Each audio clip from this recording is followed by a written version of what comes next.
জয় হিন্দ বন্ধুরা, আমার রান্নাঘরে তোমাদের সবাইকে স্বাগত জানাই। আমি আজকে করছি ছোট ছোট ট্যাংরা মাছের, এই যে এই সাইজের ট্যাংরা মাছের আমি চচ্চড়ি করব। তো সেটার জন্য এখানে ট্যাংরা মাছ দিয়ে নিয়েছি, এটাকে ভালো করে ধুয়ে হলুদ, লবণ আর লঙ্কার গুঁড়া দিয়ে আমি এটাকে মাখিয়ে রেখেছি। এইটার সঙ্গে আমি এরকম লম্বা করে আলুটাকে কেটে নিয়েছি, এরকম লম্বা লম্বা করে। অন্য কোনো সবজি চাইলে তোমরা দিতে পারো তোমাদের পছন্দ মতো, তা আমি শুধু আলু দিয়েই করব। তার সঙ্গে এখানে লাগছে রসুন কুচি, পেঁয়াজ কুচি। রসুন আর পেঁয়াজ একসঙ্গে বাটা আছে, আর এখানে এখানে লঙ্কা এখানে চিড়ে নিয়েছি। তার সঙ্গে এখানে আছে হলুদ আর অল্প লঙ্কার গুঁড়া জলের মধ্যে আমি এইভাবে গুলে নিয়েছি। আর তার সঙ্গে এখানে এটা আছে লঙ্কা বাটার সাথে পোস্ত বাটা। লঙ্কা বাটা আর পোস্ত বাটা একসাথে, পোস্তটা কম, লঙ্কাটা একটু বেশি।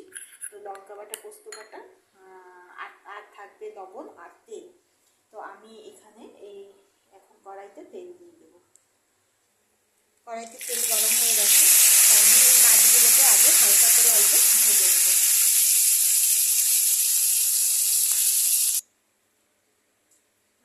আমার মাছগুলো ভাজা হয়ে গেছে।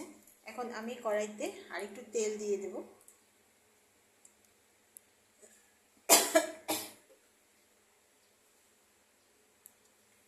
তেল দিয়ে দেওয়ার পরে আমি এখন এখান থেকে একে একে সব কিছু দেবো। প্রথমে আমি দিয়ে দেব রসুন কুচি। রসুন কুচিটা দিয়ে এটাকে একটু ভাজা করে নেব।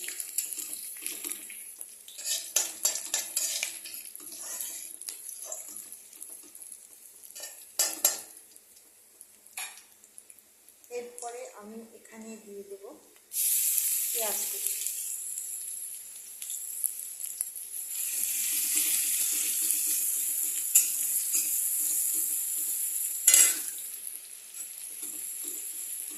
আঁচটাকে মিডিয়ামে রেখে দিলেই হবে, মিডিয়ামে রেখে রান্নাটা করতে হবে।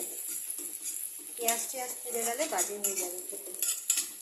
তো পেঁয়াজটা একটু একটু ভাজা হওয়ার সাথে সাথে আমি এখানে দিয়ে দেব রসুন আর পেঁয়াজ বাটা।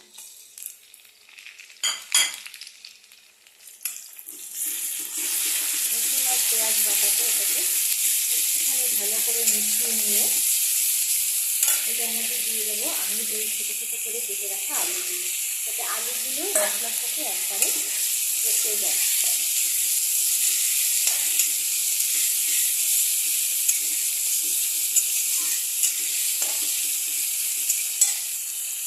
এরপরে আমি দিয়ে দেবো এখানে গুলে রাখা লঙ্কার গুঁড়া আর হলুদের গুঁড়া একসাথে জল দিয়ে গুলে রেখেছি, তো এটা আমি দিয়ে দেবো।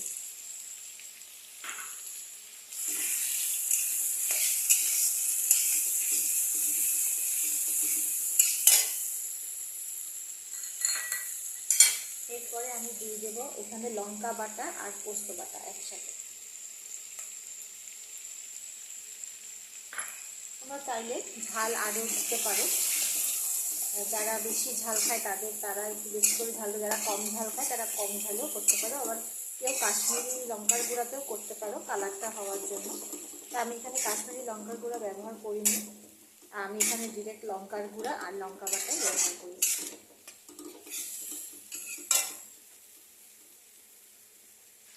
এখন আমি দিয়ে দেবো লবণ।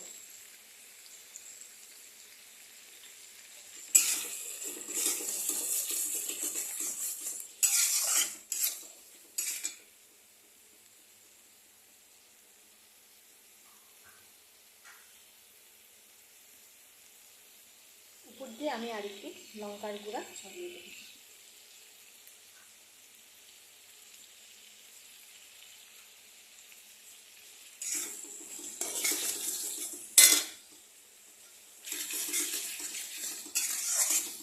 দিয়ে এখন এটা আলুর সাথে এটাকে এখন ভালো করে কষাবো।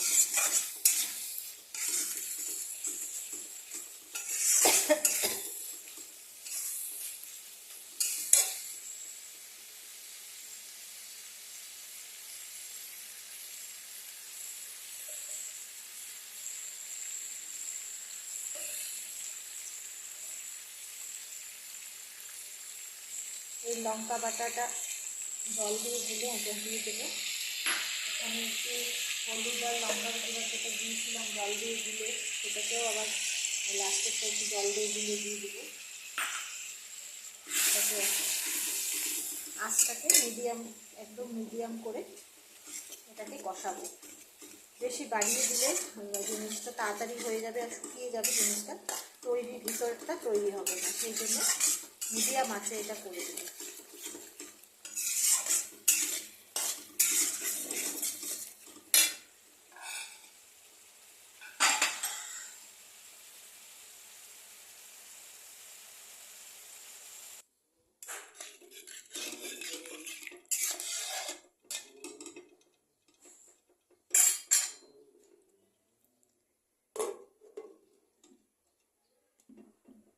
জল দিয়ে ঢাকা দিয়ে দিলাম। এখন 5 মিনিট এটাকে হতে দেবো। যে জলটা আমাদের অনেকটা শুকিয়ে আসছে, এরকম অবস্থায় এখানে আলুগুলো দেখি সিদ্ধ হয়েছে নাকি। হ্যাঁ, আলুগুলো খুব সুন্দর সিদ্ধ হয়ে গেছে, জলটাও একদম শুকিয়ে মোটামুটি হয়েছে। এরকম অবস্থাতে মাছটা আমি এখন দিয়ে দেব।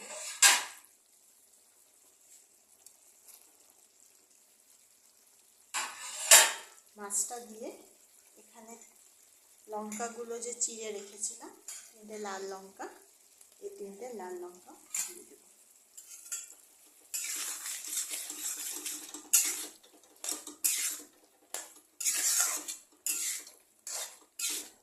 মাছগুলো যেহেতু আগে ভাজা করা আছে, সেই জন্য বেশি এটার সঙ্গে বেশি অত ফোটানো বা করার দরকার নেই, কষানোর দরকার নেই, তাহলে ভেঙে যেতে পারে। তো এখন এটা এরকমভাবে দিয়ে আমি এটার উপরে আমি অল্প পরিমাণে একটু গরম জল দেবো। তোমরা কিন্তু এই সেকেন্ড টাইম যখন জল দেবে মাছের মধ্যে, তখন কিন্তু গরম জলটাই দেবে।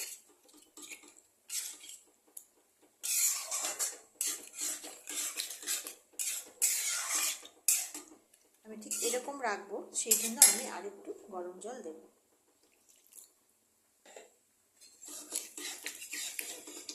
দিয়ে আমি এখন আর ঢাকা দেবো না, এটাকে আমি এমনি ছেড়ে দেবো। তো এখানে 3-4 মিনিট এটা ফোটার পরে তারপরে আমি এটাকে বন্ধ করব। তো আমার এই চচ্চড়িটা একদম রেডি হয়ে গেছে। আমার এই রেসিপিটা তোমাদের যদি ভালো লেগে থাকে তাহলে লাইক, শেয়ার আর সাবস্ক্রাইব করে দিও। আর তোমাদের যদি অন্য কোনো ধরনের রেসিপি জানা থাকে তা আমাকে অবশ্যই জানাবে, কমেন্টে জানাবে কেমন লাগলো। তো সবাই তোমরা ভালো থেকো, আজকের জন্য টাটা।